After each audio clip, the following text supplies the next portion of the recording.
ভুটানের এগেইনস্টে 2023 সাফ এবং 2024 সালের, এবং বাংলাদেশ লম্বা সময় পরে একটা গোলও পেয়েছিল মোরসালিনের। 2024-এর গোলটা দিয়ে আরো একবার মোরসালিন ছিলেন টার্গেট, যদিও সেটা ক্লিয়ার হয়েছে। এখনো সুযোগ, একটা লং রেঞ্জ শট এবং সোহেল রানার গোল। Outstanding, it was a bullet. Brilliant brilliant Sohel Rana, classic Sohel Rana.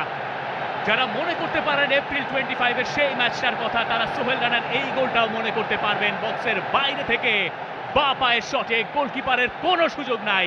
বাংলাদেশের 2 গোলের লিড।